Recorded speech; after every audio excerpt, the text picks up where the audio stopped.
नामापीते च मधुरं मधुरं स्वरूपं कर्मापीते च मधुरं मधुरा स्मृतिश्च बुद्धिं प्रबोधय प्रभो मधुबोधशक्तिं विद्यां प्रयच्छ परमां परिभावयामि।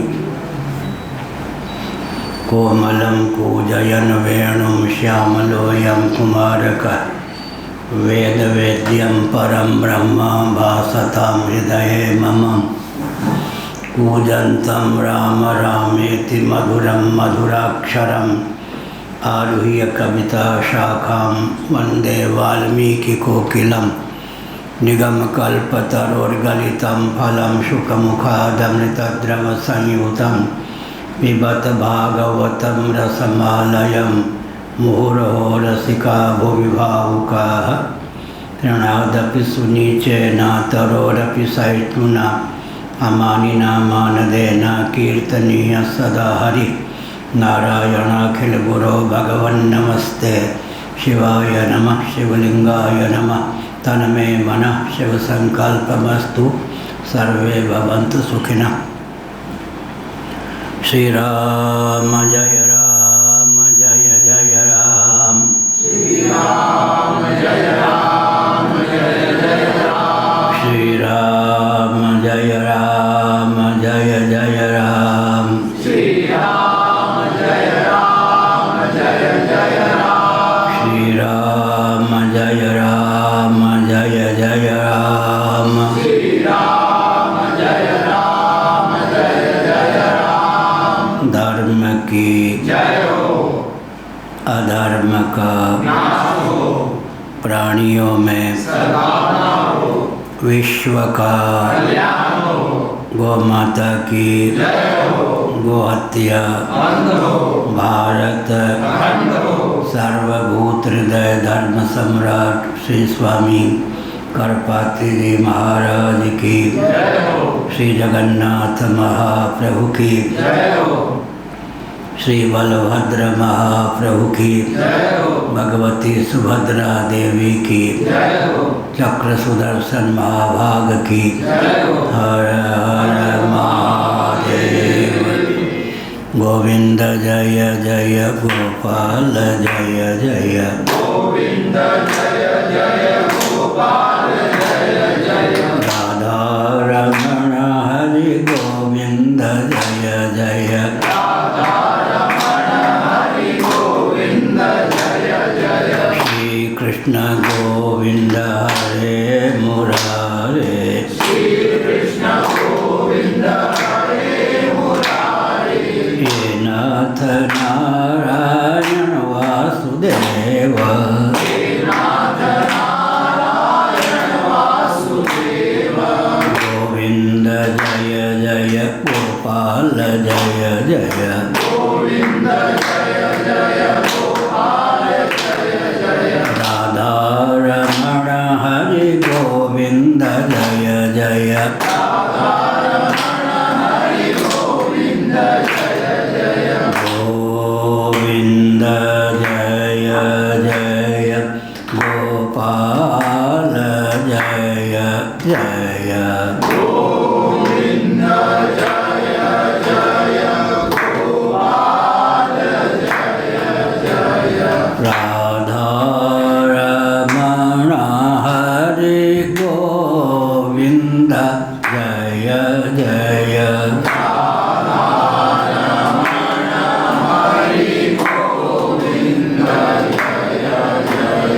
गोविंद जय जय गोपाल जय जय।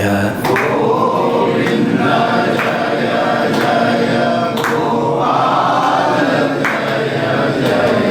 राधा रमण हरि गोविंद जय जय।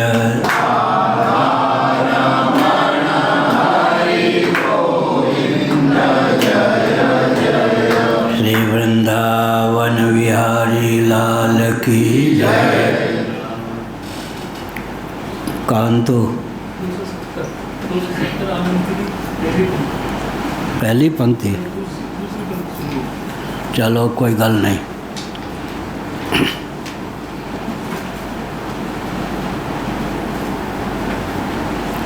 नारायण बृहदारण्यक उपनिषद 1.4.10 पृष्ठ शांकर भाष्य आनंद गिरि टीका सहित पृष्ठ 270 पहली पंक्ति आनंद गिरि टीका। यथा प्रतिभासं कर्तृत्वादेर्वाप्तवत्वमाशंक्य शास्त्र विरोधान्मैवमित्याह परमार्थतः द्वितीयः। नारायण। भाष्य की दूसरी पंक्ति है परमार्थतस्तु ब्रह्मैव तद्विलक्षणं सर्वं च कथंचित् आचार्येण दयालुना प्रतिबोधितं नासी संसारी यश।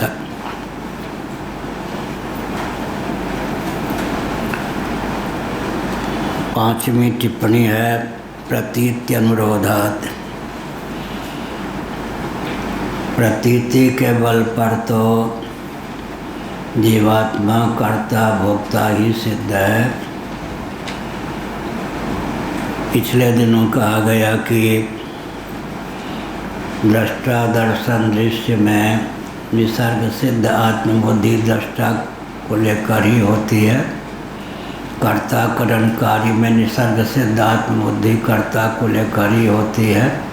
प्रमाता प्रमाण प्रमेय में निसर्ग सिद्ध आत्मबुद्धि प्रमाता को लेकर ही होती है। भोक्ता भोग भोग्य में निसर्ग सिद्ध आत्मबुद्धि भोक्ता को लेकर ही होती है। इसलिए यथा प्रतिभासं कर्तृत्वादेर्वाप्तत्वमाशंक्य शास्त्र विरोधान्मैवम्। प्रतिभास के बल पर अर्थात अनुभूति के बल पर प्रतीति के अनुरोध से आत्मा तो कर्ता भोक्ता ही सिद्ध है, प्रमाता ही सिद्ध है, इस प्रकार का नहीं।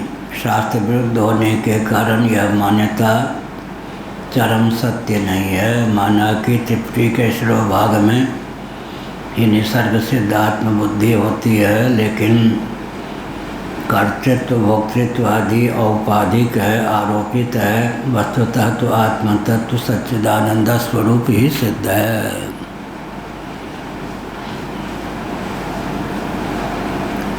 परमार्थतः न सूरयो हि व्यवहारमेनं तत्त्वावमर्शेन सह मनन्ति। जड़ भरत जी ने रघुगण को प्रबोधित करते हुए कहा, श्रीमद्भागवत पंचम स्कंध न सूरयो हि व्यवहारमेनं तत्त्वावमर्शेन सह मनन्ति। सूर्य का अर्थ होता है विचार कुशल मनीषी।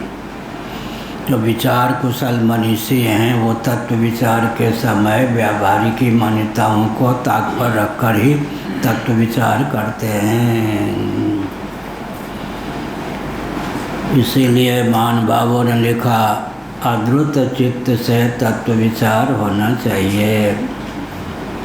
अद्रुत चित्त,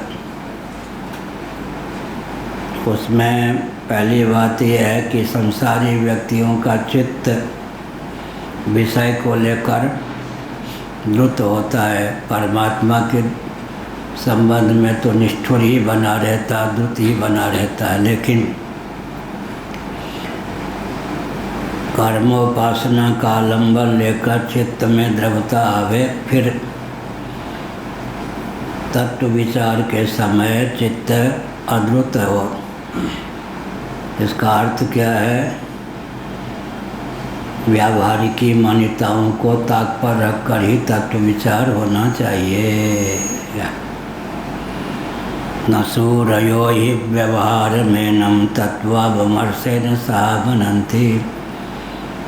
तत्व विचार के समय जो सूर्य विचार कुशल मनीषी होते हैं, व्यावहारिकी मान्यताओं को ताक पर ही तत्व विचार करते हैं। रघुगण को जड़ भरत जी ने उपदेश दिया। श्रीमद्भागवत पंचम स्कंध यही कहा। परमार्थता का अर्थ हुआ व्यावहारिकी मान्यताओं को छोड़ दें। परमार्थता तो आत्म तत्व न करता है न भोगता है। कर्तृत्व भोक्तृत्व सबके सब औपाधिक हैं। कल कहा गया था सांख्यों के यहाँ कर्तृत्व प्रकृतिनिष्ठ है और भोक्तृत्व पुरुषनिष्ठ है, माने आत्मनिष्ठ है।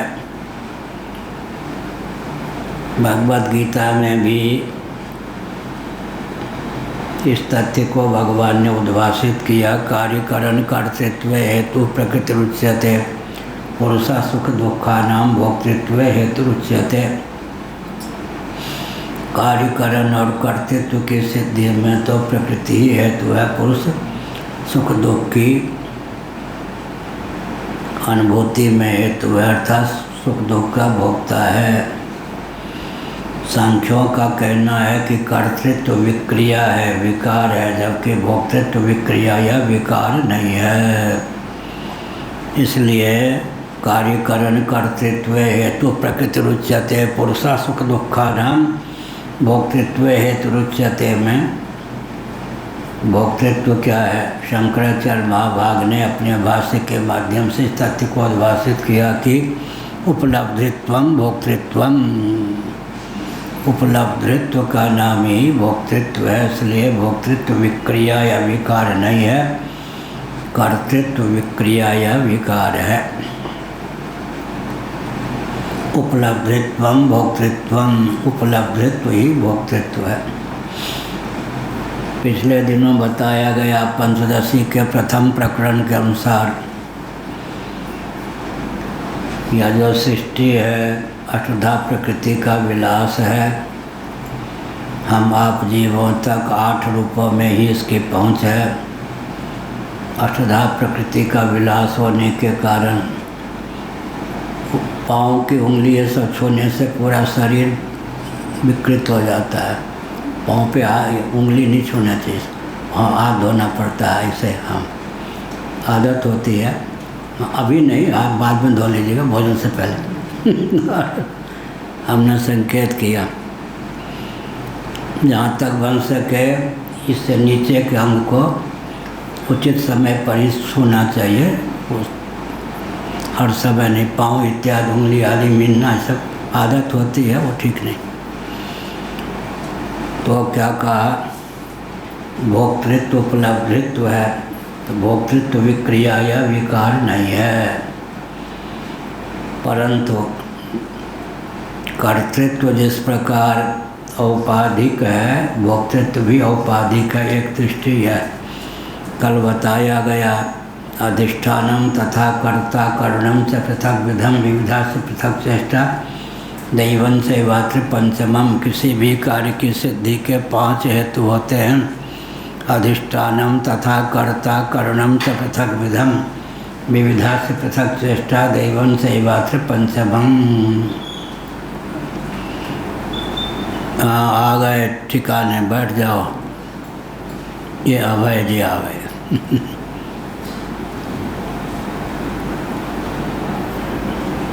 एक बार हमने कहा तो कोई सुन रहे होंगे प्रवचन, अरे एक दुर्घटना हो गई थी उड़ीसा में।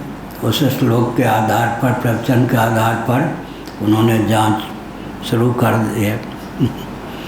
अधिष्ठानम, मान लो रेल की दुर्घटना हो जाए तो जांच कमीशन तैयार हो, किस आधार पर जांच करे? इस श्लोक के आधार पर, गीता 18-14।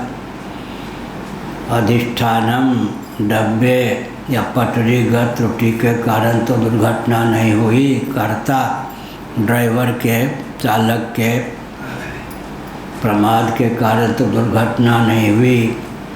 अधिष्ठानम तथा कर्ता करणम से पृथक विधम, ब्रेक आदि फेल हो जाने के कारण तो दुर्घटना नहीं हुई। विविधा से पृथक चेष्टा, सिग्नल आदि देने में त्रुटि के कारण तो दुर्घटना नहीं हुई। अंत में दैवन चैवात्र पंचमम, कोहरा, आंधी, मूसलधार वर्षा, दैवी प्रकोप के कारण तो दुर्घटना नहीं हुई। किसी भी कार्य के पीछे 5 हेतु होते हैं। मूल में पांचों की एक रूपता का भी वर्णन है गीता के 4वें अध्याय में। ब्रह्मार्पणम ब्रह्माविर्ब्रह्माग्नो ब्रह्मणाहुतम ब्रह्मैव तेन गंतव्यम ब्रह्म कर्म समाधिना। व्याकरण की दृष्टि से क्रियाकारक फल तीनों रूपों में ब्रह्म तत्व ही उल्लसित है। वो तो एकत्व की दृष्टि है, लेकिन व्यवहार में कोई भी कार्य करे तो अधिष्ठान पर विचार करे, कर्ता पर विचार करे, करण पर विचार करे, करणगत चेष्टा पर विचार करे। और दैव का अर्थ 2 होता है। दैव आलसी पुकारा। गीता प्रेस से तत्ववेचनी टीका प्रकाशित अजय दयाल गोविंदका जी ने अपनी अकल ठोक दी। क्या ठोक दी? दैव का अर्थ उन्होंने प्रारब्ध किया। शंकराचार्य ने अर्थ किया देवता। दैव का अर्थ देवता। देव का अर्थ प्रारब्ध भी होता है, लेकिन प्रसंगानुसार प्रारब्ध भी तो कर्म है ना। जब कर्म मात्र के हेतु का वर्णन चल रहा है तो प्रारब्ध को भी कर्म की सीमा में ही बांधना चाहिए। इसलिए हमने पिछले दिनों कहा अकल के जितने दुश्मन होते हैं शकल चाहे जैसे भी हो, अकल के जो दुश्मन होते हैं, शंकराचार्य महाभाग ने जिस सिद्धांत को प्रस्थापित किया अडोल है, उसमें तनिक भी कटनी छटनी करते हैं तो कारखाने चित्त हो जाते हैं। पहलवान लोग कुश्ती लड़ते हैं, कभी कभी अपने दाव के चपेट में आकर ही कारखाने चित्त हो जाते हैं। राजनेता भी कभी कभी अपने दाव के चपेट में आकर ही कारखाने चित्त हो जाते हैं।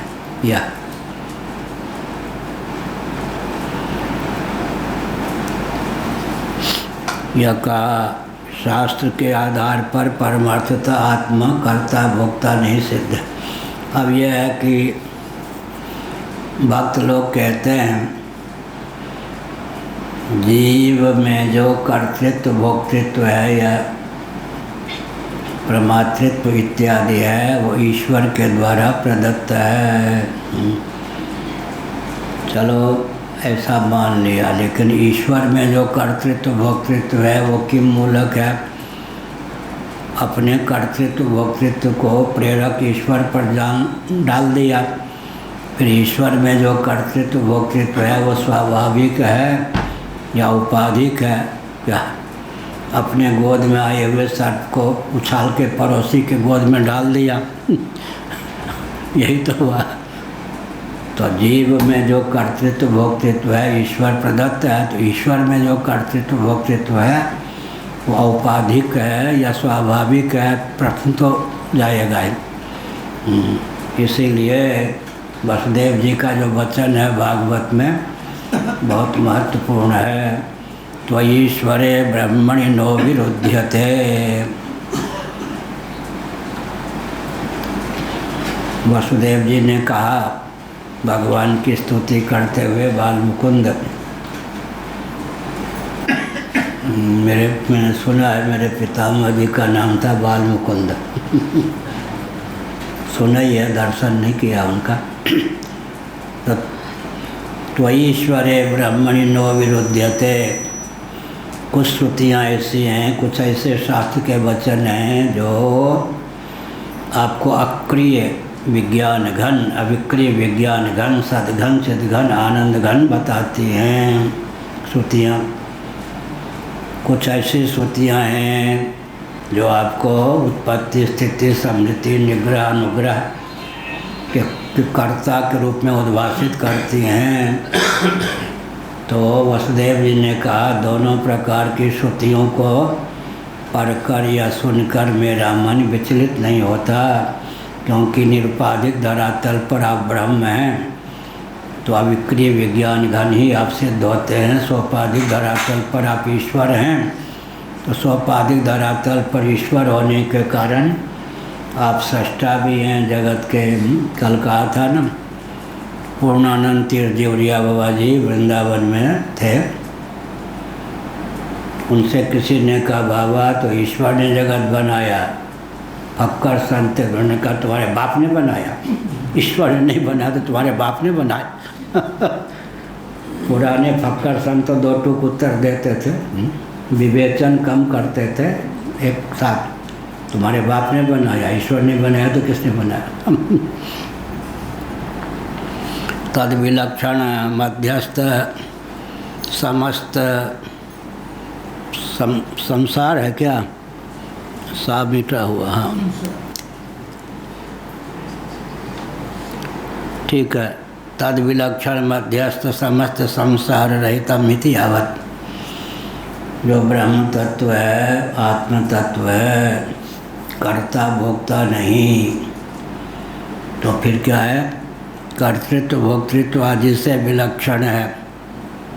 आत्म तत्व में कर्तृत्व भोक्तृत्व इत्यादि आविद्यक होने के कारण अध्यस्त ही है। आत्म तत्व तो सर्वथा असंसारी ही है। मानी मानी बंधन में आयो। बंधन जो है अनर्गल मान्यता को लेकर ही है। बंधन अनर्गल मान्यता को लेकर ही है। अनर्गल मान्यता का त्याग कर दें तो बंधन नामक कोई चीज़ सिद्ध नहीं हुआ है। जड़ चेतनई ग्रंथि पर गई यद्यपि मृषा छूटत कठिनाई बंध्यो कीर मरकट इव की नाई। बंध्यो कीर मरकट की नाई। जड़ चेतनई ग्रंथि पर गई यद्यपि मृषा चिज्जर ग्रंथि मिथ्या है। पिछले दिनों बताया चिज्जर ग्रंथि मिथ्या है। चित्त क्या है? पुरुष सच्चिदानंद स्वरूप आत्म तत्व, वो तो निरवयव है। और प्रथम जड़ कौन है? प्रकृति कहें, प्रधान कहें, तो निरवयव निरवयव में ग्रंथि हो जाए संभव नहीं। निरवयव सावयव में ग्रंथि हो जाए संभव नहीं। सावयव और सावयव को लेकर ही ग्रंथि की निष्पत्ति होती है। क्या हुआ? तो इसका अर्थ क्या हुआ? जड़ चेतन ग्रंथि पर गई। प्रकृति को कहीं त्रिगुणात्मिका होने के कारण सावयव भी मान लें तो कल मैंने कहा अवयव कौन होंगे? सत्वगुण, रजोगुण, तमोगुण। अंत में सत्वगुण, रजोगुण, तमोगुण तो निरवयव ही है ना। निरवयव निरवयव निरवयव के योग से जिस सावयवत्व की प्रसक्ति होती है वह सावयवत्व तात्विक नहीं होता, यह अभिप्राय है।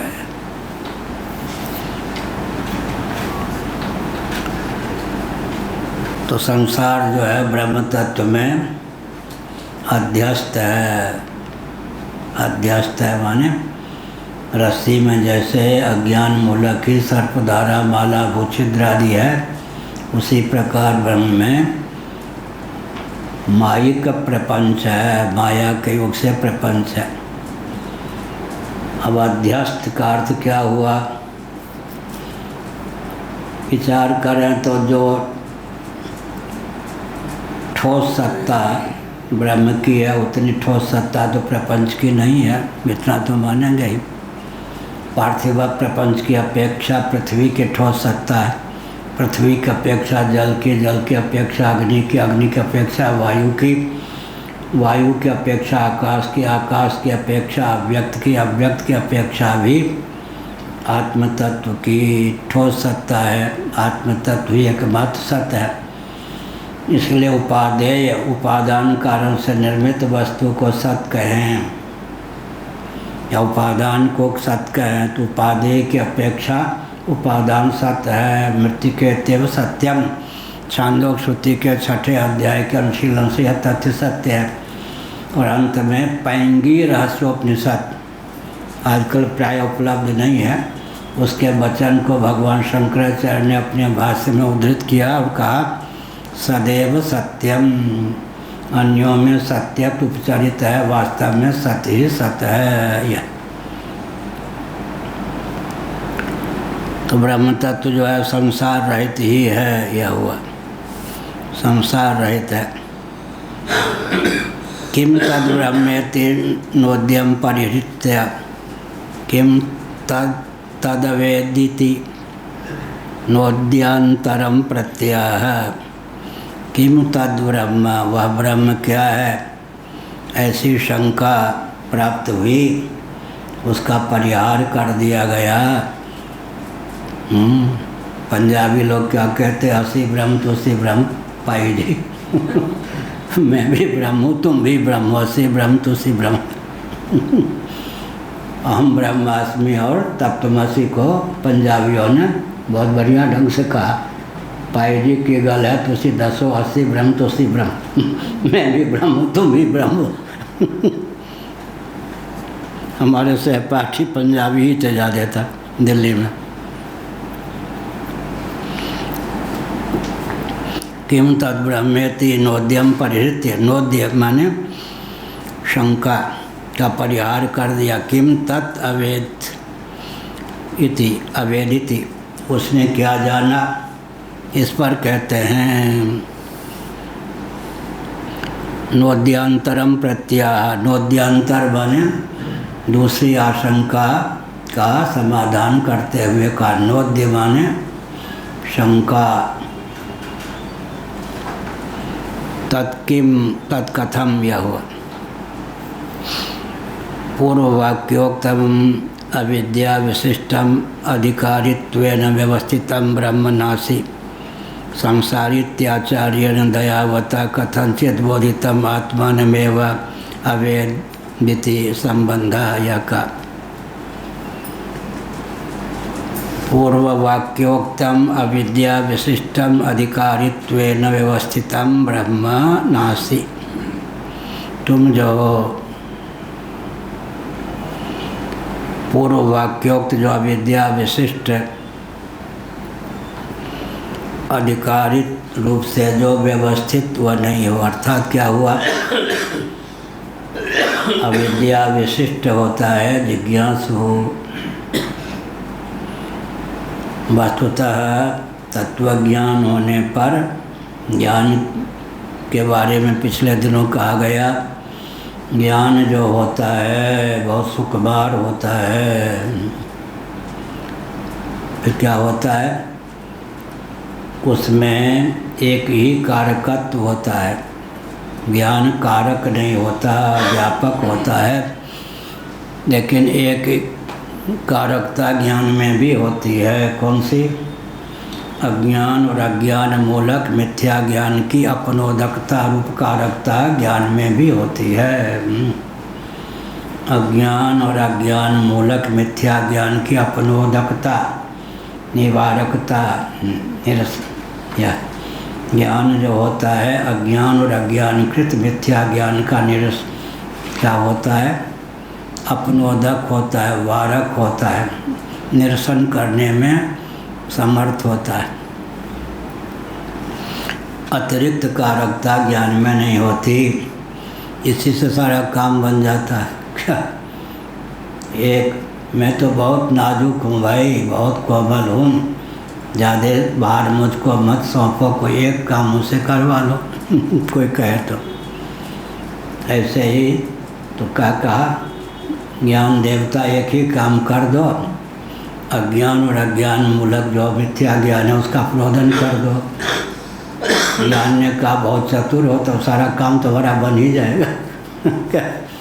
एक ही कारकता ज्ञान में है, ज्ञान बहुत अमीर है, आलसी भी है, लखनऊ का नवाब है। कोई एक काम मुझसे करवा लो। जिज्ञासु ने कहा बस अज्ञान का अपहरण कर दो। अज्ञान का फारक तो होगा ही न ज्ञान, तत्व ज्ञान जो होगा ज्ञान का फारक होगा।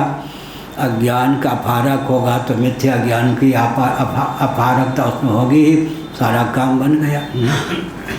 क्या हुआ, पिछले दिनों का बहुत महत्वपूर्ण पंक्ति भाषिक की, उसका अर्थ होता है देवताओं को ज्ञान रुचता नहीं है। कोई तत्व तत्व ज्ञान के मार्ग पर चले तो क्या होता है फिर? देवता कहते हैं ये तो मुझसे भी ऊपर चला जाएगा। देवताओं का स्वभाव क्या होता है? देवराज इंद्र है ना, देवताओं के राजा।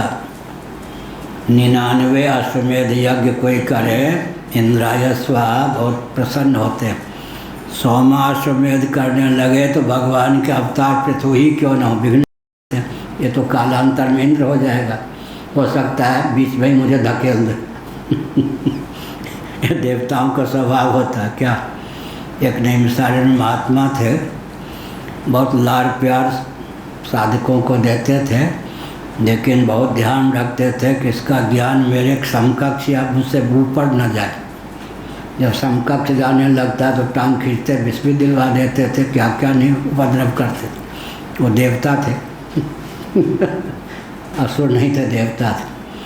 क्या एक जगह निराला जी ने कविता पढ़ी तो वहीं से पढ़ दी अपनी कविता, कोई स्वर से नहीं। तो एक महान भाव ने कहा असुर, माने आपने कविता तो पढ़ी, सुर स्वर नहीं। तो उन्होंने कहा असुर का प्रवचन सुन लिया, अब ससुर का प्रवचन सुनिए। निराला जी ने कहा ससुर माने स्वर सहित। अब तक आपने असुर का प्रवचन सुना, अब आप ससुर का प्रवचन सुनिए। हंसी हो गए निराला। बहुत विचित्र थे। एक बार नेहरू जी कहीं बैठे थे, प्रवचन कर रहे थे, पीछे से मारा एकदम, ऐसे चांटा। खलबली मच के कौन? किसी ने कहा वो निराला जी ने आपको पीछे से एक धक्का मारा। तो कोई बात हाँ, वो निराला का है। निराला का अभिनय कर दिया उसने।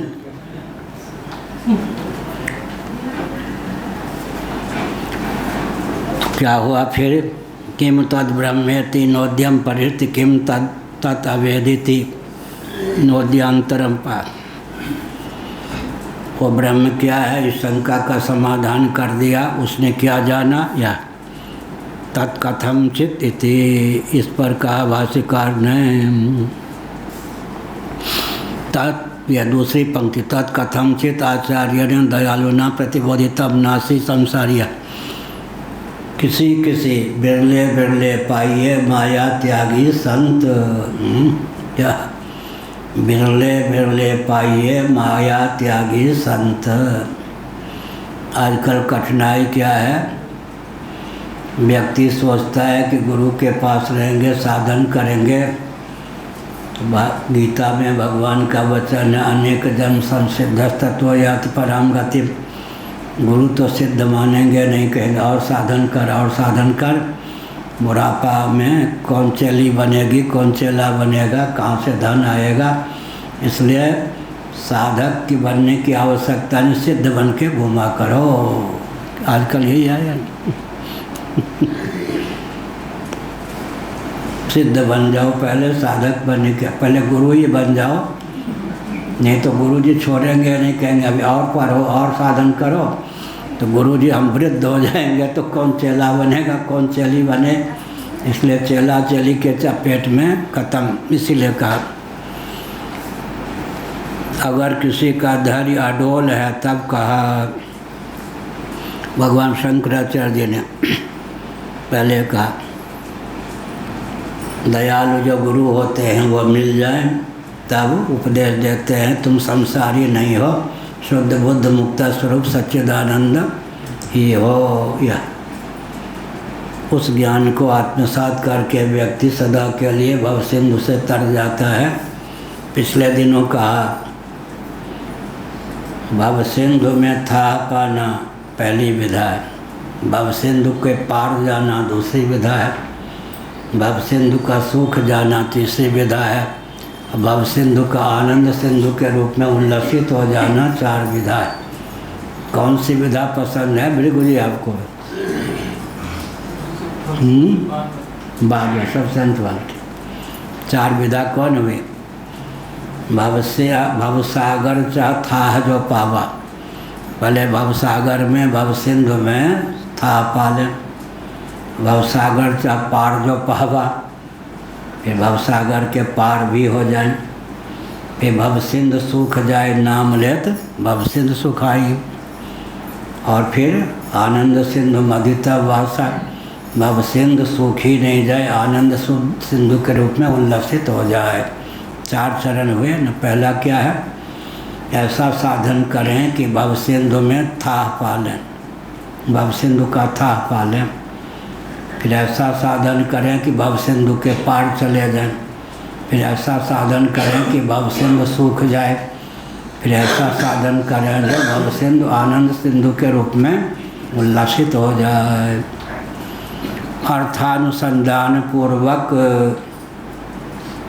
वैखरी वाक से कीर्तन संकीर्तन भगवान नाम का उच्चारण करेंगे तो भव सिंधु में था, भव सिंधु का था पा लेंगे। मध्यमा वाक से चिंतन करेंगे तो भव सिंधु के पार हो जाएंगे। पश्चंती वाक का आलम्बन लेकर चिंतन करेंगे तो भव सिंधु सूख जाएगा। परा वाक का आलम्बन लेकर काम करेंगे तो भव सिंधु नहीं रहेगा, आनंद सिंधु के रूप में उल्लसित हो जाएगा। या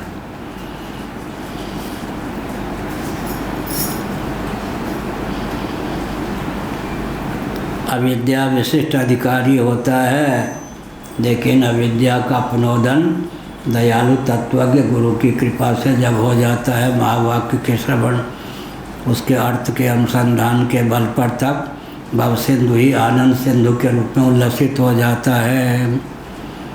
यह है बहुत बढ़िया कहा। क्या कहा? पूर्व वाक्योक्तम अविद्या विशिष्टम अधिकारित्वेन व्यवस्थितम ब्रह्म नासी संसारित्याचार्यण दयावता कथनचित बोधितम। अरे तुम संसारी नहीं हो, दयालु आचार्य के द्वारा ऐसा उपदेश करने पर कथनचित बोधितम। कथनचित 8वीं टिप्पणी दयातिरिक्त कारणाभावेन, इसमें गुरु की कृपा ही हेतु है।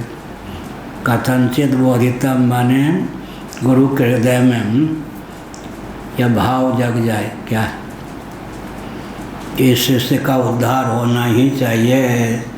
उस कृपाल गुरु के मुखारबिंद से क्या उपदेशामृत की अभिव्यक्ति हो, तब कथनचित बोधितम आत्मानमेवा वेति, इति आत्मा को ही जानता है। यह छोटा बच्चा होता है, जो आवे चिड़िया, जो आवे या क्या या क्या या क्या। बढ़िया कहा रमन जी ने, हु आई एम, इस प्रकार की भावना कहाँ होती? मैं कौन हूँ, यानी या क्या है, या क्या है, या क्या, या बच्चे जो आ जाए या क्या है, या क्या, या क्या। लेकिन परीक्षित का नाम परीक्षित क्यों पड़ा? परीक्षित जी का अश्वत्थामा के अस्त्र से बचाने की भावना से जब गर्भगत थे परीक्षित, भगवान वहीं प्रकट हो गए। एक प्रकार से सहोदर हो गए। और उन्होंने, भगवान ने क्या किया? सुदर्शन चक्र से अश्वत्थामा के प्रहार को नष्ट कर दिया।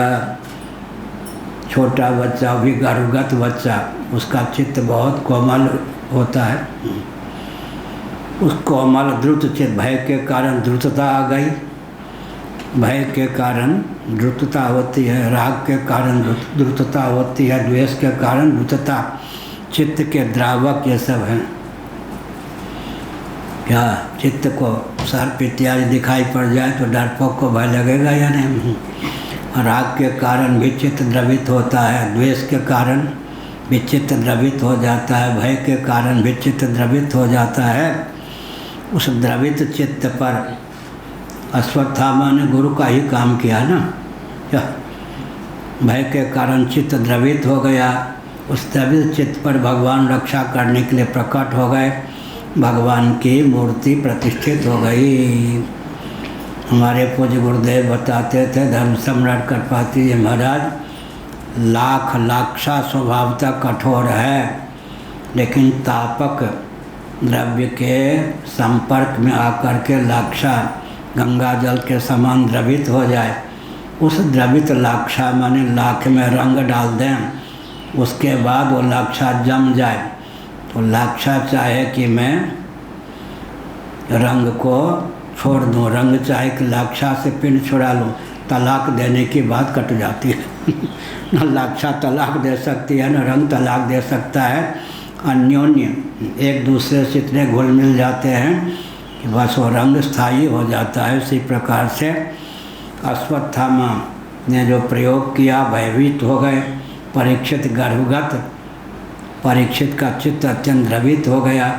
भगवान श्री कृष्ण ने आकर रक्षा की, द्रवित चित्त में श्री कृष्ण समा गए।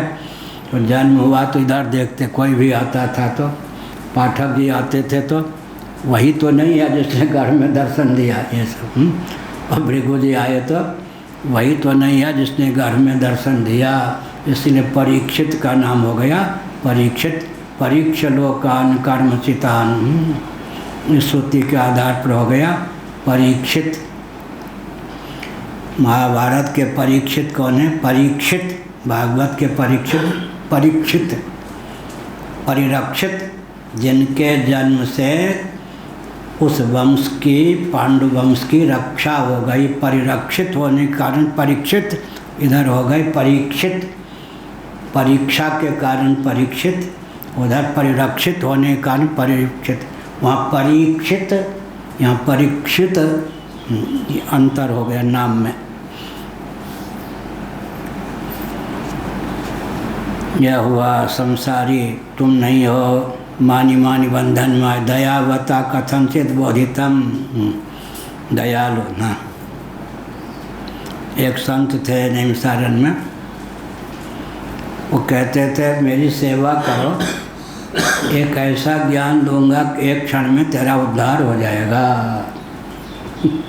50 साल तक तो सेवा लेते तो ज्ञान उसको मिलता ही नहीं था, वो बुढ़ा हो जाता था, अंत में सर फिरता था। एक से गुरु लोग होते हैं विचित्र क्या। कथनचित बोधितम आत्मानमेव अवेद, आत्मैव प्रमेया तज्ज्ञानमेव प्रमाणम इत्येवमर्थत्वमेक बकारस्य विवक्षितन्नाह विवक्षन्नाह विवक्षन् अविद्येति यः कहा। अविद्याध्यारोपित विशेष वर्जितम, यह विशेष वर्जितम इत्येव शब्दस्य अर्थः।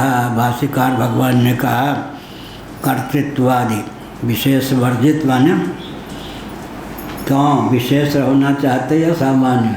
पंडित जी आए विशेष, हाँ यही ठीक कहा ना। यहाँ पर क्या कहा?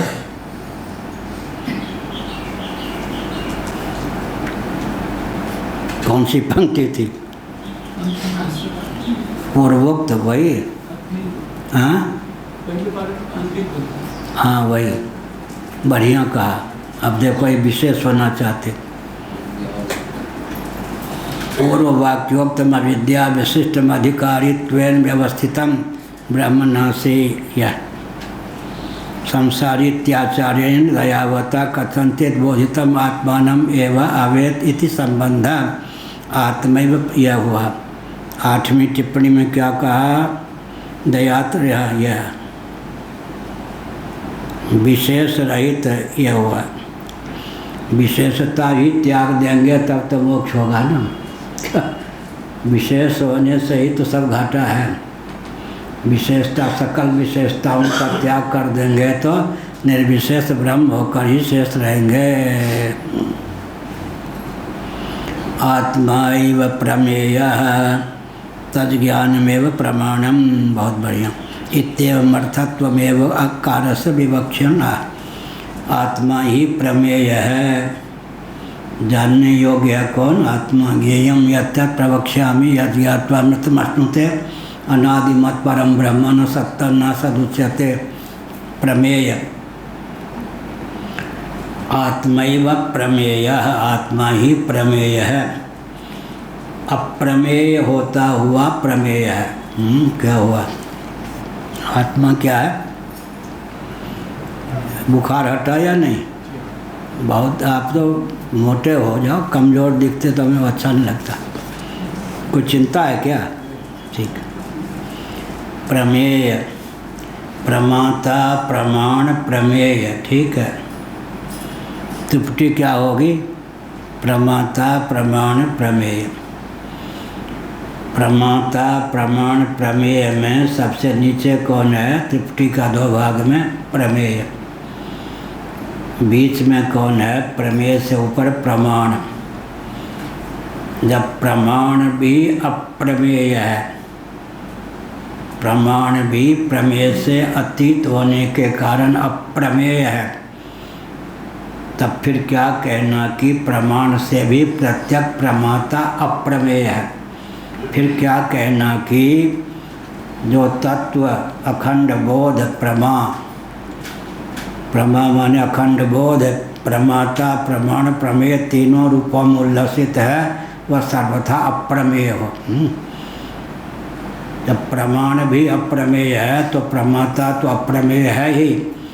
जब प्रमाण और प्रमाता दोनों अप्रमेय हैं तो त्रिपुटी का जो मौलिक स्वरूप है उसके अप्रमेयता के बारे में संदेह ही क्या है।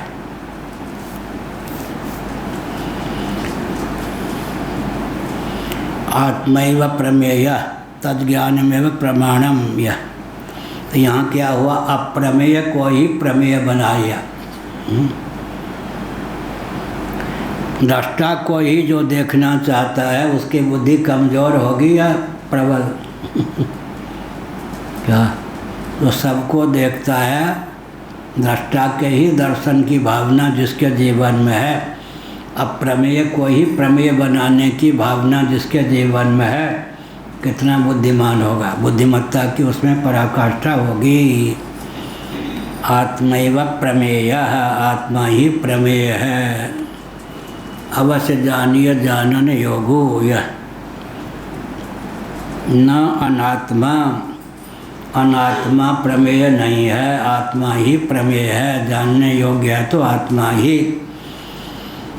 तब कोई कह सकता है घाटे में रहेंगे क्या? अनात्मा प्रपंच तो सब दृश्य ही है ना, दृश्य जितना है सब अनात्मा प्रपंच है, वह प्रमेय है ही नहीं। तो जगत का ज्ञान ही नहीं होगा तो अनार्य बुद्धि ही सिद्ध होंगे या नहीं? ये प्रश्न उठ सकता है।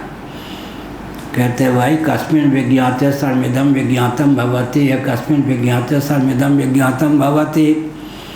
अगर आत्मा को जान लोगे तो कुछ जानना शेष रहेगा क्या? अधिष्ठान भूत जो आत्मा को जान लोगे तो सबका ज्ञान हो ही जाएगा। क्या सुवर्ण धातु को जान लिया तो सुवर्णाभूषण आदि की सुवर्ण रूपता का ज्ञान हो ही जाएगा। चांदी को जान लिया तो चांदी के जितने पात्र और भूषण हैं उनको सामान्य रूप से जान ही लेंगे। इसी प्रकार ब्रह्म को जान लिया तो सर्वोपादान सर्वाधिष्ठान ब्रह्म को जान लिया तो सर्वज्ञ हो ही गए। भगवान के लिए 2 विशेषता, या सर्वज्ञ सर्वित। भगवान सर्वज्ञ भी हैं, सर्वित भी हैं, और हम लोग दोनों हो सकते या कोई एक ही। भगवान के लिए सर्वज्ञ सर्वित, सामान्य रूप से भी सबको जानते हैं, विशेष रूप से भी सबको जानते हैं, इसलिए भगवान सर्वज्ञ भी हैं, सर्वित भी हैं। जो अर्थ सर्वज्ञ का होता है वही सर्वित का होता है, लेकिन पर्यायवाचक शब्द अगर एकत्र सन्निहित हों तो अवान्तर भेद कर लेना चाहिए अर्थ में, ताकि पुनरुक्ति नामक दोष की प्रसक्ति न हो। उदाहरण के लिए काम राग विवर्जित, काम राग बलान्वित भगवान ने कहा गीता में। जो अर्थ काम का है वही राग का है, जो अर्थ राग का है वही काम का है। किसी विज्ञ महानुभाव के द्वारा पर्यायवाचक 2 शब्दों को एकत्र गुम्फित कर दिया जाए तो प्रयोक्ता को मूर्ख न कह के अवान्तर भेद कर लेना चाहिए अर्थ में। मधुप, मधुकर और मधुप, ये जो अर्थ मधुकर का भौरा वही मधुप का होता है। किसी ने कहा मधुकर मधुप, कर्तृत्व प्रधान नाम हो गया मधुकर, मधु बनाने वाला मधुप भोक्तृत्व प्रधान नाम हो गया। तो दोनों पर्यायवाचक एक अर्थक होने पर भी एकत्र अगर मधुप और मधुकर शब्द का प्रयोग हो तो मधुकर का अर्थ क्या हो गया? मधु का कर्ता। मधुप का अर्थ हो गया मधु का पान करने वाला। एक कर्तृत्व प्रधान नाम हो गया, एक भोक्तृत्व प्रधान नाम हो गया। जलज पंकज अब इसमें क्या करेंगे? पंकज और जलज एक साथ कोई बोल दे, अनारी न हो विद्वान होता। पंकज पंख से उत्पन्न, जलज जल से उत्पन्न, पुष्प विशेष का नाम हो गया ना। पंकज भी हो गया, जलज भी हो गया, लेकिन उसमें विशेषता क्या है? पंकगत दुर्गंध से रहित। पंकज होने पर भी दुर्गंध के स्थान पर उस पर सुगंध है। लो जी, अभिव्यंजक संस्थान की अदिव्यता का अतिक्रमण करके स्थित है या नहीं?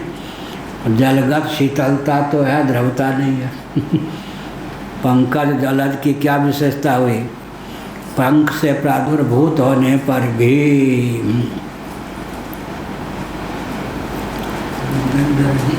एक लालू यादव कोई थे होंगे, उनका शासन था, सब जगह कीचड़ ही कीचड़। किसी ने कहा आपके शासन में, राजधानी में, अरे कीचड़ नहीं होगा तो कमल कैसे खिलेगा? भाजपा ही आप लोग हो, कीचड़ का विरोध क्यों करते हो? कीचड़ ही कीचड़। लालू यादव के शासन में उन्होंने कहा वाह, जल ही जल, कीचड़ नहीं होगा तो पंकज, कमल कहाँ से खिलेगा? आपका चिन्ह है कमल, मैं तो कमल खिलाने के लिए सब जगह कीचड़ ही कीचड़ करता हूँ। ऐसे ही तो क्या विशेषता हो गई? इससे शिक्षा लेनी चाहिए ना। पंख से प्रादुर्भूत होने पर भी पार्थिवत्व तो है कमल में, लेकिन पंखगत दुर्गंध नहीं है। जल से उत्पन्न होने पर भी जलगत आर्द्रता तो है, शीतलता तो है, द्रवता नहीं है। दोनों की योग्यता का अतिक्रमण करके स्थित है। वहाँ दुर्गंध के स्थान पर सुगंध हो गए, वहाँ द्रवता के स्थान पर केवल क्या है? आर्द्रता है, द्रवता नहीं है। तो यही से होना चाहिए। उद्गम स्थान पंख और जल होने पर भी, हाँ,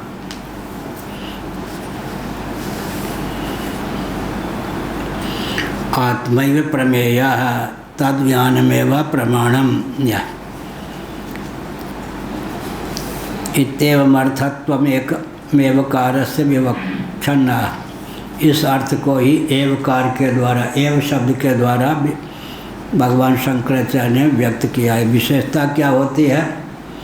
एक एक अक्षर पर विचार होता है, एक एक शब्द पर विचार होता है। इस एक अक्षर लिखने के बाद दूसरे अक्षर लिखने की क्या आवश्यकता हुई? एक शब्द कहने के बाद दूसरे शब्द कहने की क्या आवश्यकता हुई? एक पैरा लिखने के बाद दूसरे पैरा लिखने की क्या आवश्यकता हुई? एक अध्याय लिखने के बाद, प्रकरण लिखने के बाद दूसरे प्रकरण या अध्याय लिखने की आवश्यकता हुई? अव्याप्ति न हो, अतिव्याप्ति न हो, असंभव न हो, क्या इन दोषों से रहित, या जो और लेक्चर दे देंगे तो बोलते जाओ। यहाँ तो एक एक अक्षर पर, एक एक मात्रा पर, एक एक शब्द पर विचार होता है। ये जो पठन पाठन की वर्तमान प्रक्रिया हो गई, उससे दर्शन शास्त्र में तो गति अवरुद्ध हो गई लोगों की।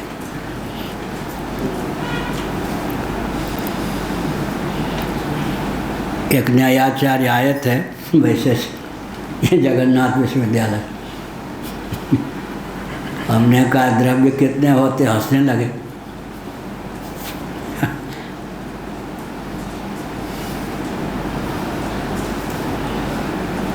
आत्मा ही प्रमेय है। प्रमेय का अर्थ क्या हुआ? अप्रमेय होकर भी, अप्रमेय को जिसने प्रमेय बना लिया, अप्रमेय को जिसने प्रमेय बना लिया, जब प्रमाण भी अप्रमेय है प्रमाता भी अप्रमेय है, तो प्रमाण और प्रमाता से भी अतिक्रांत जो आत्म तत्व है, उसी को जिसने प्रमेय बना लिया, उसकी बुद्धि की बलिहारी बहुत बड़ी।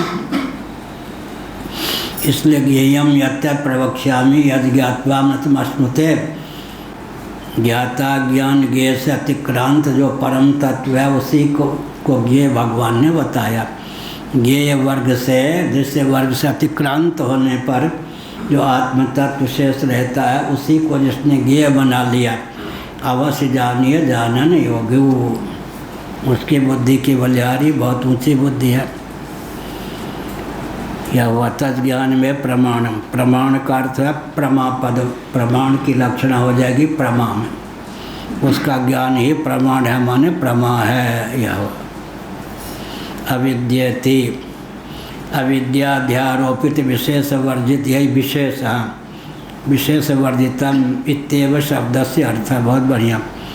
अविद्या से अध्यारोपित जितना विशेष है, विशेष क्या हो गया जी? कर्तृत्व, भोक्तृत्व, ज्ञातृत्व इत्यादि, उससे वर्जित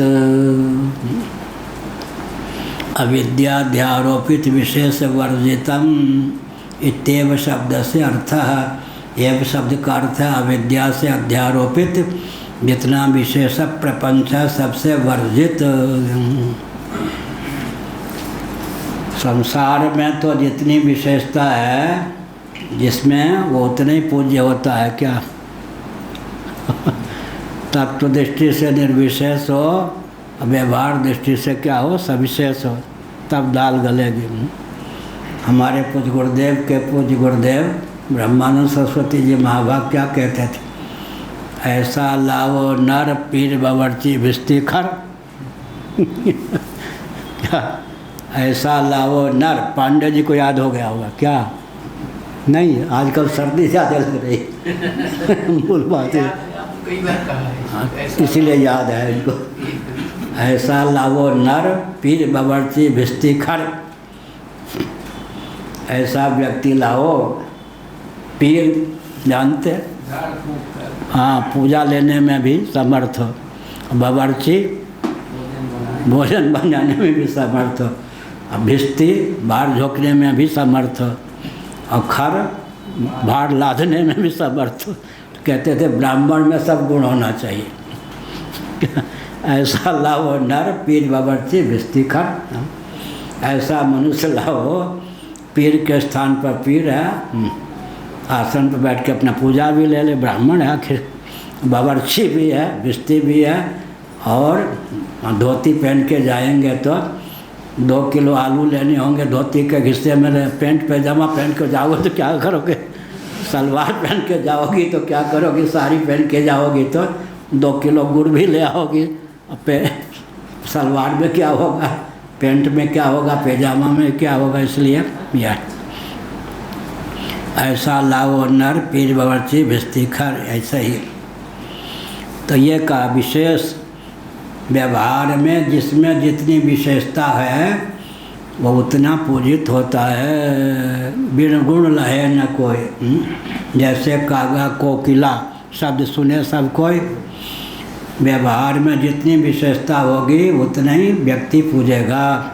परमार्थ में जितनी विशेषताओं से रहित होगा उतने ब्रह्म के सन्निकट होगा, सकल विशेषताओं से भी निर्मुक्त होगा, ब्रह्मात्र होकर रहेगा। अब भृगु जी उत्तर देंगे, विशेषता चाहिए या निर्विशेषता? निर्विशेषता।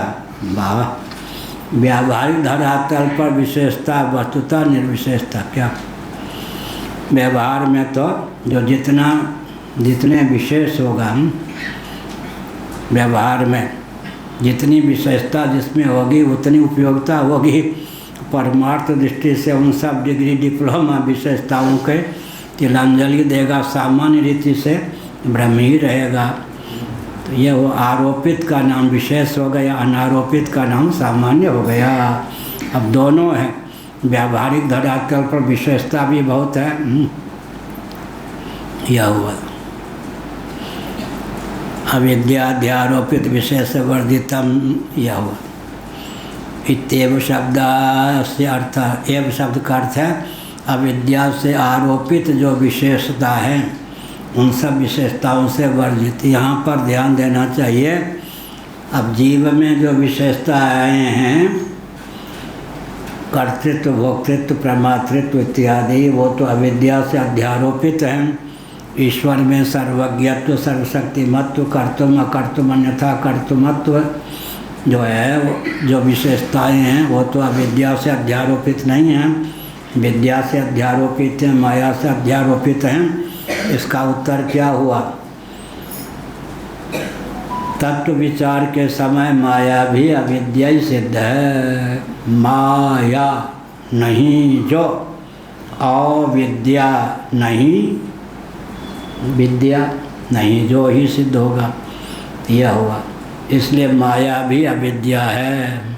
ईश्वर की उपाधि भी परमार्थ सत्य न होने के कारण प्रकरण की दृष्टि से, प्रक्रिया की दृष्टि से ईश्वर की उपाधि जो विशुद्ध सत्वात्मिका माया है उसका महत्व तो है, लेकिन वो भी अविद्या है। बाध योग्य सामग्री का नाम अविद्या है। यहाँ भी उन्हें भूल गई गैया, उन्हें गागर उठाई वो, ब्रजवासी कहेंगे। उन्हें भूल गई गैया, उन्हें गागर उठाई वो।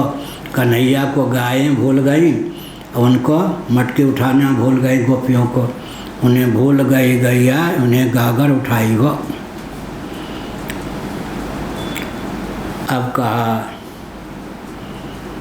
इसीलिए विशेष वर्जित, हम विशेष वर्जित जो है यह शब्द का अर्थ है। विशेष क्या है? कर्तृत्व, भोक्तृत्व इत्यादि विशेष है यह।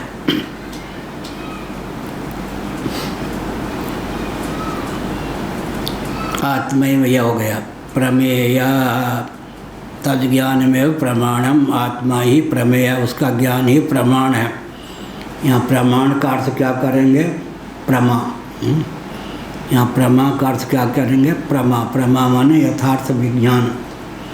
शब्द है प्रमाण, तो गलत लिख दिया आनंद गिरियन, नहीं।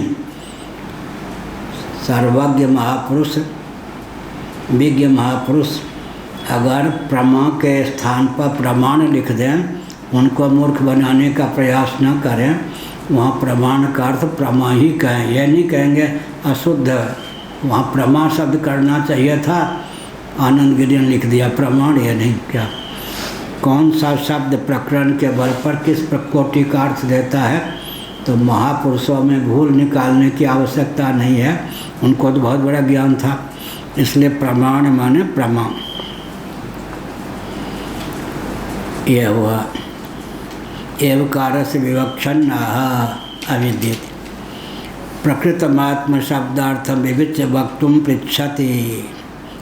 पृच्छति ब्रूहीति। यह ब्रूहि दूसरा पैरा, पहला शब्द ब्रूहि कोशावात्मा स्वाभाविको यथात्मान विदितवत् ब्रह्म। अब बोलो वो कौन सा आत्मा है स्वाभाविक, जिसको जान करके विदितवत् ब्रह्म। विदितवत् माने जानकार, जानने वाला, ज्ञान से संपन्न व्यक्ति ब्रह्म ही हो गया। ब्रह्म को जाना ब्रह्म ही हो गया। सबसे जो दुर्लभ है वही सबसे सुलभ है या नहीं? क्या अरबपति को अरबपति जान लेने पर अरबपति हो जाएंगे क्या? मैंने भोजन कर लिया, मुझे जान लो, तुम्हारी भूख की निवृत्ति हो जाएगी। क्या मैंने भोजन कर लिया, तुम भूखे हो, ये समझ लो कि गुरुजी ने भोजन कर लिया तो मैंने ही कर लिया, गुरु मारेंगे फिर। ये नहीं। लेकिन सबसे जो दुर्लभ है वही सुलभ है। क्या अरबपति सब नहीं हो सकता, और क्या रूप यौवन संपन्न सब नहीं हो सकते, 10 विषय के 5 विषय का आचार्य सब नहीं हो सकते। सबसे दुर्लभ जो हैं सब हो सकते हैं। ब्रह्म तो सबका मौलिक स्वरूप है ना। सबसे दुर्लभ जो है वही सबसे सुलभ है। तुलसीदास ने क्या कहा? सबन सुलभ सब दिन सब देशा, सेवत सादर समन कलेशा। सबन सुलभ, भगवान सबको सुलभ है या नहीं? ऐसा तो नहीं कि गरीब को सुलभ ना हो, अमीर को सुलभ हो। सब दिन ऐसा तो नहीं कि रविवार की छुट्टी में भगवान सुलभ ना हो, भगवान कहीं खिसक गए हैं यात्रा के लिए। सब सुलभ, सब दिन सबको सुलभ है, सब दिन सब देश। ऐसा तो नहीं कि पाकिस्तान में नहीं है, भारत में ही है, भारत में नहीं है, पाकिस्तान में है, ऐसा तो नहीं। काल निरपेक्ष, देश निरपेक्ष, वस्तु निरपेक्ष अर्थात नित्य विभु और सर्वाधिष्ठान सर्वस्वरूप भगवान हैं। तो सत्संग की महिमा क्या हुई? सत्संग माने यहाँ पर सत परमात्मा। सत्संग में जो सत्य है उसका अर्थ हो गया सत परमात्मा। तुलसीदास जी ने सबसे ऊंची महिमा क्या कही? सब ही सुलभ भगवान सबको सुलभ हैं, सत्संग परमात्मा सबको सुलभ, सब दिन सुलभ हैं, छुट्टी पर कभी नहीं होते, सब देशा सर्वत्र सुलभ हैं, सबको सुलभ हैं, सब दिन सुलभ हैं, सर्वत्र सुलभ हैं माने कालकृत देशकृत वस्तुकृत परिच्छेद शून्य है। सबको सुलभ हैं तो वस्तुकृत परिच्छेद सुलभ शून्य है, सब दिन सुलभ हैं तो कालकृत परिच्छेद शून्य है, और सर्वत्र सुलभ हैं तो देशकृत परिच्छेद शून्य है।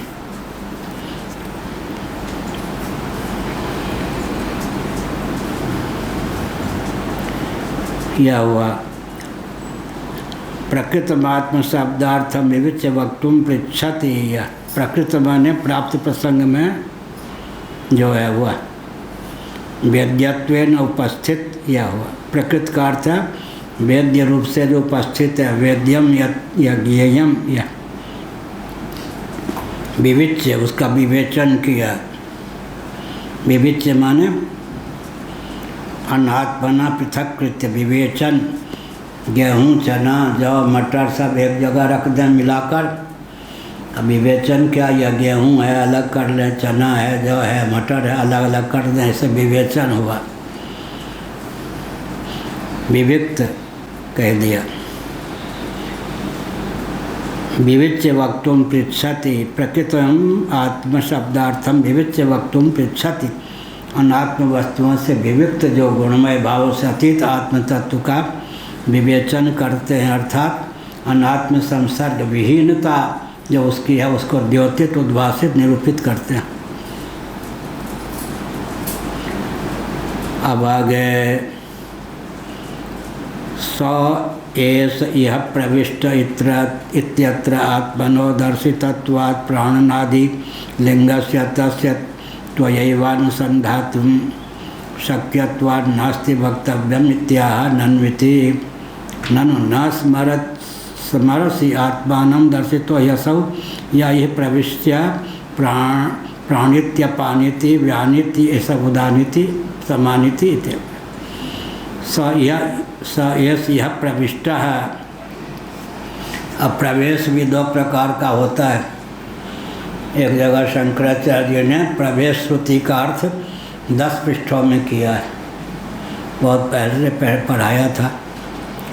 प्रवेश अनेन जीवेन आत्मनानुप्रविश्य नाम रूपे व्याकरवाणी। प्रवेश क्या होगा? भागवत में कहा गया प्रागेव विद्यमानत्वात्। इस कक्ष की रचना के बाद इस कक्ष में आकाश ने प्रवेश किया। इसका अर्थ क्या होगा? पहले से ही आकाश विद्यमान था, आकाश के विद्यमानता में ही इस कक्ष का निर्माण हुआ। या ऐसे भगवान तो पहले से विद्यमान हैं, प्रागेव विद्यमानत्वात्, लेकिन विशेष रूप से प्रवेश भी होता है। चिदाभास रूप से प्रवेश होता है, चिद रूप से प्रवेश की बातें नहीं, वो तो पहले से विद्यमान है। अनेन जीवेन, इसलिए जीवेन का आत्मना अनुप्रविश्य नाम रूपे व्याकरवाणी। व्याकरण माने विस्तार, नाम रूपेण व्याकरवाणी, नाम और रूप से व्याकरण कर दिया। व्याकरण क्या होता है? विस्तार। विस्तार में क्या विशेषता होनी चाहिए? नाम पृथक हो और रूप पृथक हो, आकृति पृथक हो, उपयोगिता भी अतिरिक्त होता हो गया क्या? व्याकरण। व्याकरण में क्या हो गया? व्याकरण में शब्द रूपावली, धातु रूपावली। धातु माने क्रिया, ठीक है, शब्द का। और जब व्याकरण वाले कहेंगे शब्द रूपावली, तो शब्दकार की पकड़ में कितने पदार्थ आ जाएंगे? दो में ही सबको ले लिया ना व्याकरण ने, एक धातु में, क्रिया में, एक शब्द में। तो शब्द का अर्थ कितना, क्षेत्र, शब्द का क्षेत्रफल कितना होगा? जैसे कल बताया था, क्षेत्र का क्षेत्रफल कितना है? इदम शरीरम कौन्तेय क्षेत्रमित्यवधीयते एतद्यो वेति तम प्राहु क्षेत्रज्ञ तद्विदा। क्षेत्र का क्षेत्रफल कितना होगा? षोडश विकृति अष्टधा प्रकृति महाभूतान्यहंकारो बुद्धिरव्यक्तमेव च इंद्रियान् दशैकञ्च पंचेन्द्रिय गोचरा।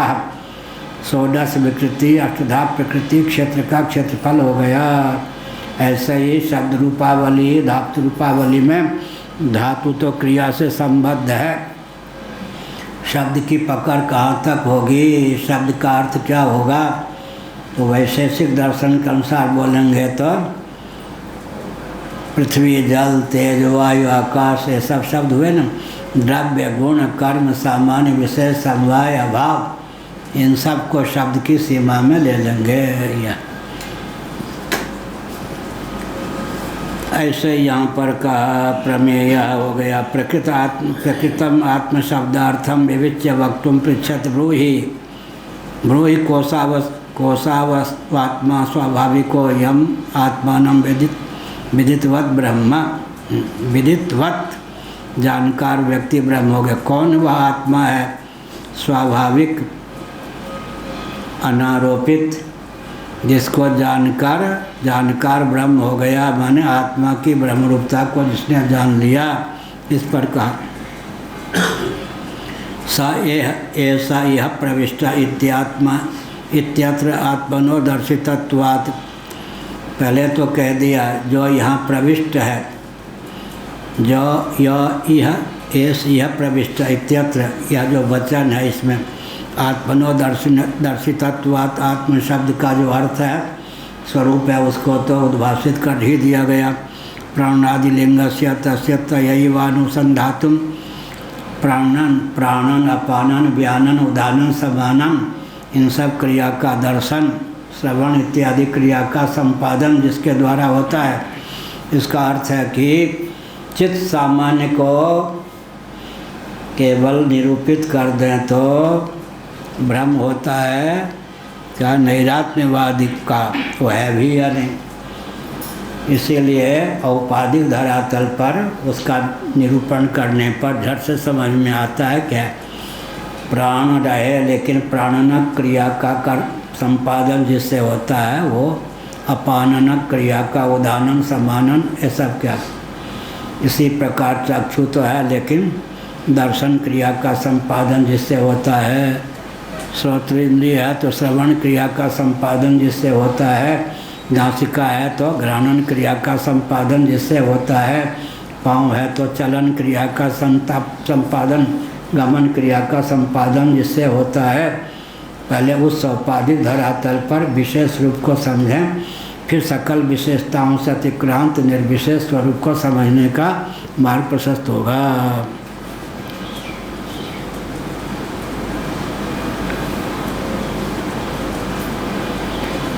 प्राणनादि लिंगस्य तस्य तयैवानुसंधातुं शक्यत्वात् नास्ति वक्तव्यम। या त्वयैवानु, वह तो तुम्हारे द्वारा ही अनुसंधान करने योग्य है। चलवा इतना परिश्रम तो स्वयं कर लो ना। एक चला बड़ा आलसी था। अरे आज वर्षा हो रही है नहीं कमरे में? गुरु ने पूछा।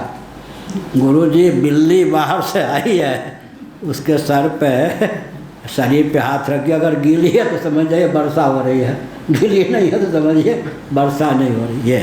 चला भी बहुत आलसी था, ऐसे ही का।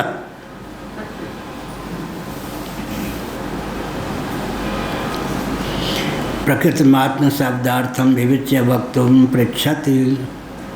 एक हमसे पढ़ने आया, कौन? मार्कंडे वो। अब वो वहाँ थे ना वेद विद्यालय में। उसने कहा कि हमको तब शौच का बेग लग गया गुरुजी, ख़त्म करो। आप कहाँ जाए जंगल में, तब तक तो हमारा कपड़े खराब हो जाएगा। आपके शौचालय में जा रहा हूँ। हमने कहा जा भैया, कौन रोकता। कहा गुरुजी यहाँ पानी नहीं है। अब उस समय तो पानी हम दावा नलकुंड से पानी भर के लाए तो चलवा होता ऐसा है, सच्ची घटना है, बनावटी नहीं है। उसके बाद पढ़ते पढ़ते थक जाए, ऐसा उसको हमने क्यों चुना मालूम है? वृंदावन में आया था तो एक कहावत है कि कोई गाय को पालना चाहे, एक गाय भी ना हो, गौशाला का निर्माण करना चाहे, जैसी भी गाय हो लंगड़ी लोली ला के रख दो, फिर अच्छी अच्छी गाय भी आ जाएगी। इसी प्रकार से वो हमने उसको चुना। वो भयंकर विचित्र बिहार का, फिर भूमिहार कुलभूषण था वो। गुरुजी पढ़ाना छोड़ दो, मेरा दिमाग थक गया। ये कहा तुम कितना भी पढ़ा लो मधुसूदन सरस्वती नहीं हो सकते। ये भी कहा उसने, मैं कितना पढ़ लूँ मधुसूदन सरस्वती नहीं हो सकता। फिर कहा गुरुजी हमको तो शौचालय में जाना है। तो फिर अंदर से गुरुजी पानी तो है नहीं, पानी ला के दो। उसको पढ़ाना शुरू किया। उसे लाभ क्या हुआ? अब वृंदावन में प्रसिद्धि हो गई कि ये पढ़ाते हैं दंडी स्वामी। उन दिनों भारत और नेपाल 2 देशों का केंद्र बन गया था उरियावाजी। नेपाल में भी और राम चिन्मय मिशन के तो 15 संत कम से कम हमारे उन दिनों पढ़े होंगे, बहुत से मरमरा गए होंगे। तो उस व्यक्ति को बंदर के समान जो चंचल था, उस माँ के बहुत शिष्य पढ़े। हाँ, आनंदमयी माँ के भी हो, जो मुख्य थे उनके संचालक आश्रम के वो। आनंदमयी माँ को सब भगवती ही मानते थे। एक विष्णु आश्रम में दंड लेके ऐसे करते थे, गोमानंद जी में दंड लेके ऐसे करते थे। लेकिन वो समझती थी कि सब अंत में, हम तो आदमी बहुत छोटे होंगे, अंत में आनंदमयी माँ ने अपने सबसे ज़्यादा प्रिय सचिव को मेरे पास पढ़ने के लिए भेजा। कितनी पार की रही होगी, हम तो बच्चे थे, हमसे पढ़ने वाले बहुत। आनंदमयी माँ ने देखा कि ये दंड वन लेके यूँ नहीं करता है, ये कुछ होगा। तो अंत में अपने सबसे प्रिय, नाम भूल गया उनका मैं, अपने सबसे प्रिय शिष्य को मेरे पास पढ़ने के लिए भेजा। बनर्जी थे, बनर्जी कोई था। Hazarimal Somani inter college. हाँ, हजारीमल सोमानी इंटर कॉलेज के प्राध्यापक। अब का को इंग्लिश पढ़ाया। हाँ सोम भाई साहब। हाँ, सोम, हमने कहा कि हमसे तो आप पढ़ो, हम सोम जी को अंग्रेजी पढ़ाते थे। आपकी 2 मिनट है। प्रकृतिमात्म शब्दार्थम युज्य वक्तुम पृच्छते स यस्य प्रविष्टा इत्यात्मनो दर्शितत्वात् प्राणादिलिंगस्य तस्य तयैवानुसन्धातुं शक्यत्वात् नास्ति वक्तव्यम्। प्राणन, अपानन, व्यानन, उदानन, समानन आदि क्रिया का संपादन जिसके विद्यमानता से संभव है वही तो आत्मा है।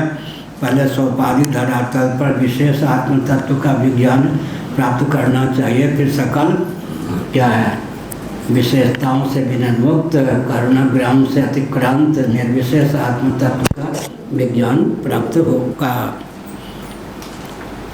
आत्मानं प्रत्यक्षयितुं पृच्छतः तत्परोक्ष वचनम अनुत्तरम इति शंकते ननु असाविति। यह कहा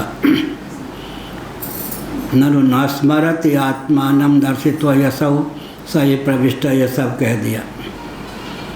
आत्मानं प्रत्यक्षयितुं पृच्छतः, आत्मा जो है उसको प्रत्यक्षयितुं साक्षात करना, कैसे साक्षात्कार हो ये तो बताइए। पृच्छता तत्परोक्ष वचनम अनुत्तरम इति शंकते, परोक्ष रीति से उसका प्रतिपादन करने पर भी वास्तव में मेरे प्रश्न का उत्तर तो नहीं हुआ। इस पर कहा ननु कह के बताया। ननु न स्मरसि आत्मानं दर्शित्वा यसौ सयः, प्राणन क्रिया, अपानन क्रिया, व्यानन क्रिया, उदानन क्रिया, समानन क्रिया आदि का संपादन जिसकी विद्यमानता से कल बताया था। सविता प्रकाशते का अर्थ क्या होता है? चश्मा के नंबर बदल गए इसलिए आंसू आ जाते हैं। प्रयाग में टेस्ट करवा लेंगे। हो गई। तो यह कहा कि विशेष, यह कहा सय से यह प्रविष्ट हो गया। प्राणन, अपानन, व्यानन, उदानन, यह आत्मान प्रत्यक्ष ये हो गया। वो तो न असावितीय न स्मरति आत्मान दर्शित यह जो प्राणन, अपानन, व्यानन, उदानन, समानन आदि क्रियाओं का संपादन करता है।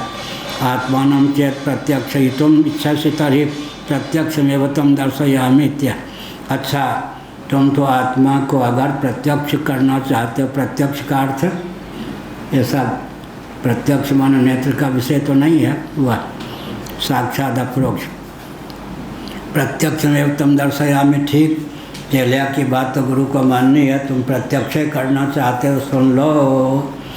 जो प्राणन क्रिया, पानन क्रिया इत्यादि का व्यानन, उदानन, समानन क्रिया का संपादक है, दर्शन क्रिया का, गमन क्रिया का, यह सब तत्त उपाधि के योग से तत्त उपाधि के संचालक के रूप में, गमन के योग से गंता के रूप में, इस प्रकार से वदन के योग से वक्ता के रूप में, दर्शन के योग से दृष्टा के रूप में उद्भासित है। उसी का नाम आत्मा है। प्रत्यक्ष कर लो आत्म तत्व को।